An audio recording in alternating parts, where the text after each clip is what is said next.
Fala pessoal, nessa aula a gente vai falar um pouquinho de como é que se desenvolveu o TPM nessa ideia de uma manutenção geral da empresa e não só a manutenção da máquina, manutenção do equipamento que está dentro daquela empresa, né?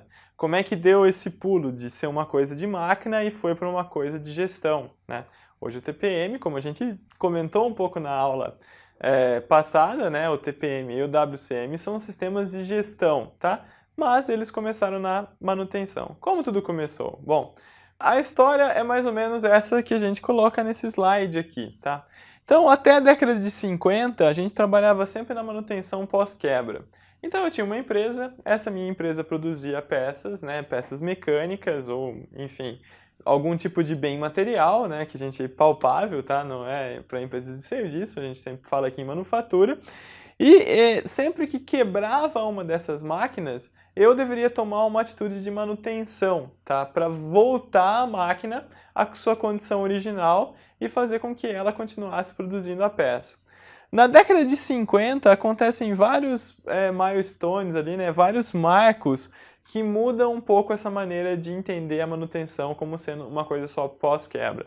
A primeira coisa que acontece é a introdução da manutenção preventiva. Ou seja, eu vou planejar a intervenção que eu faço na minha máquina, no meu equipamento fabril, para que ele não quebre, tá? E que ele consiga, né? Eu sei que eu tenho que trocar o óleo daquela máquina a cada 3 meses. Então, antes de dar 3 meses, antes do óleo começar a dar problema, eu vou lá e faço uma intervenção. Então, eu crio uma rotina, né? Das trocas que eu tenho que fazer, da reposição de peça, das mudanças ali naquela condição para a máquina não dar problema. Uma coisa que ficou clássica da manutenção preventiva, né, foi a revisão de carro.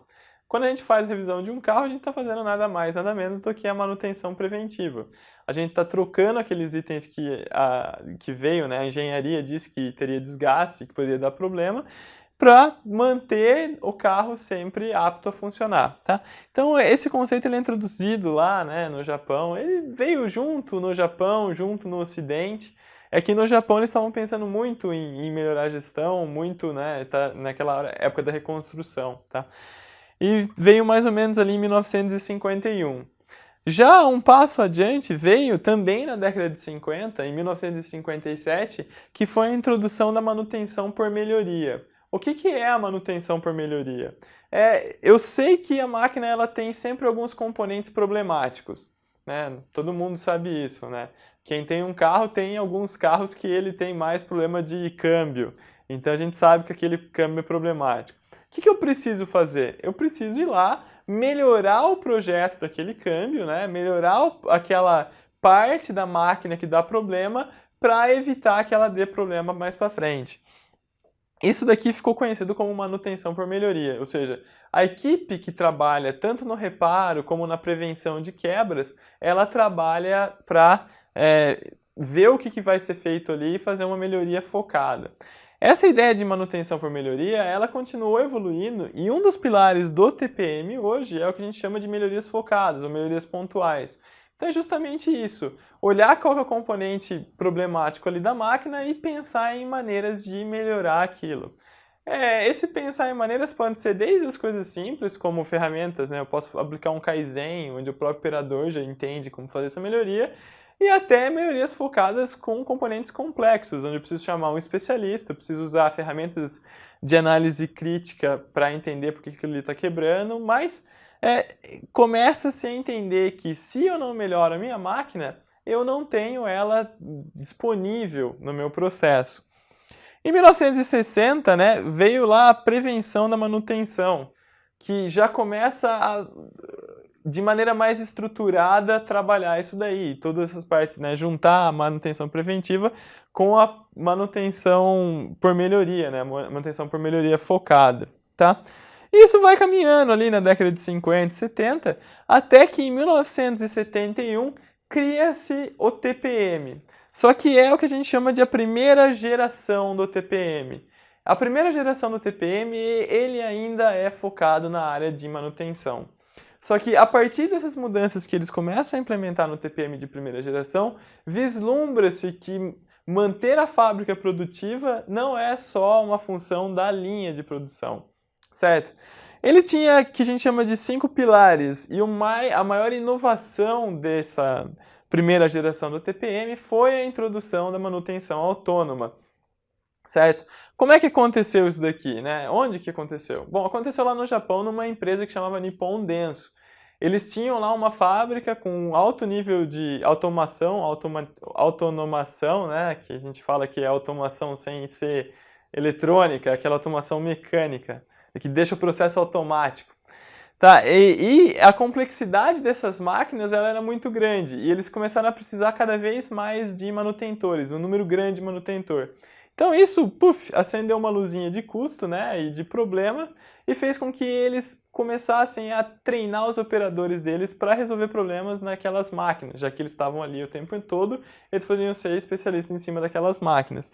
Então veio junto com a manutenção autônoma, tá, essa primeira geração do TPM.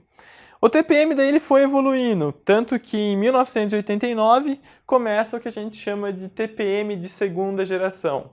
É importante comentar que antes de 89, mais precisamente em 1981, surgiu no Japão uma organização focada em estudar e melhorar essa coisa do TPM, né, da manutenção, e manutenção com uma visão mais ampla.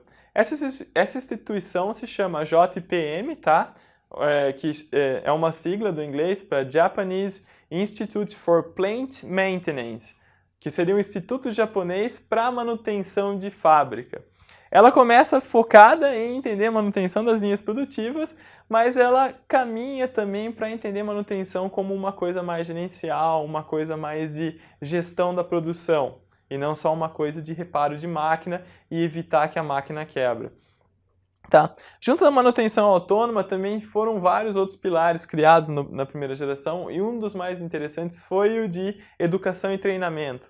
Eles comentavam que para você ter a fábrica com uma maior eficiência, uma maior disponibilidade, você precisaria investir bastante no treinamento dos seus operários, no treinamento daquelas pessoas que estão trabalhando em cima da máquina. Isso começa a abrir a cabeça das pessoas de que manutenção é algo mais geral, tá? Uma outra coisa que foi interessante, né, no TPM de primeira geração foi a criação do indicador que chama OEE. OEE é uma sigla do inglês que significa Overall Equipment Efficiency, que seria a eficiência do equipamento. O OEE ele calcula o quanto que o nosso equipamento deveria produzir e o quanto de fato ele produz, né? Ele é um indicador que fala, olha, a minha máquina ela está funcionando com 80% ou 85% da capacidade dela. Isso é um indicador que permite a gente avaliar a manutenção de maneira geral, tá? Ele é um indicador mais amplo disso. Se eu estou mantendo a minha indústria de uma maneira correta, estou mantendo a minha produção de uma maneira correta, então o meu OEE vai ser alto. Eu vou conseguir fazer sempre aquilo que eu estou fazendo. Agora, se eu tenho vários problemas no meu sistema de produção, o meu OEE vai ser baixo. Então eles começaram a trabalhar em cima disso. Tanto que o OEE ele foi também levado em cima do TPM de segunda geração, mas ele foi o conceito expandido, né? Tanto que vira o OEE para a fábrica inteira. Eu começo a entrar nos processos administrativos que garantem o meu OEE. Outra coisa interessante que mudou do TPM de primeira geração para o TPM de segunda geração é a definição de função da produção. Tá? Antigamente, na primeira produção, achava-se que manter as máquinas funcionando era o suficiente, né? Eles focavam em zero quebra. Na segunda geração, eles expandiram um pouco isso. Não basta eu manter a minha máquina funcionando, eu preciso manter a minha máquina funcionando da melhor maneira possível. Não adianta ter uma máquina funcionando se ela está produzindo lixo, se ela está produzindo itens defeituosos que eu não consigo aproveitar. Então isso, né, essa variação da qualidade no meu material foi incorporado ao TPM de segunda geração. Então já começa a ser um sistema não só de gestão da manutenção, mas ele passa a ser também um sistema de gestão da qualidade. A terceira geração, que começa lá em cima a partir de 1997, ela já aumenta ainda mais, né? Então ele fala de perda zero, ainda olhando dentro, focado da qualidade, né? Dos processos de qualidade, mas ele também coloca lá uma evolução de satisfação, né? Então, né, a minha empresa não adianta só ela ter uma manutenção boa, minha máquina não quebrar, eu produzir com qualidade, mas ela também tem que estar funcionando da maneira correta. Eu não posso ter gente se acidentando, eu não posso estar destruindo o meio ambiente, tá? Então essa terceira geração do TPM acaba caindo em cima disso. E é lógico, algumas coisas que eram incipientes de segunda geração, de controle de qualidade, tomam proporções ainda maiores no TPM de terceira geração. Se nós pegarmos o material do JPM, que é disponível, a gente vai ver que as ferramentas que eles falam, né, são ferramentas extremamente complexas, extremamente modernas, tá? E isso veio da evolução. Entender um pouco como se construiu esse conceito ao longo do tempo, isso não é uma coisa simples, né? Porque boa parte das indústrias hoje no Brasil e das linhas de produção aqui, elas ainda trabalham nessa manutenção preventiva, manutenção de quebra, olhar a manutenção de quebra. Poucos gestores, né, têm essa visão sistêmica de que manutenção é eu ter a minha empresa fazendo aquilo que ela foi projetada para fazer. Outras coisas interessantes que tem nessa timeline é quando o TPM veio para o Brasil. Ele chegou ao Brasil, né, a literatura aí referencia que ele veio em 1988 com o professor Nakajima, que trouxe isso e começou a divulgar isso no Brasil. Né, várias fábricas já na década de 80, 90, já começam a implementar o TPM, tá? O TPMI, o WCM, que é uma versão mais ocidentalizada, como a gente comentou. Né? Tem exemplos da Pirelli, da própria Tetra Pak, enfim, tem várias empresas que já começam a trabalhar com isso na década de 80 e 90. Perfeito? Então isso é um pouco da história do TPM e como que isso se consolidou. Na próxima aula eu vou fazer um apanhado sobre o que são os pilares do TPM e como é que a gente operacionaliza essa ideia de uma manutenção mais abrangente, de uma manutenção mais duradoura, de uma manutenção mais geral. Então, até a próxima!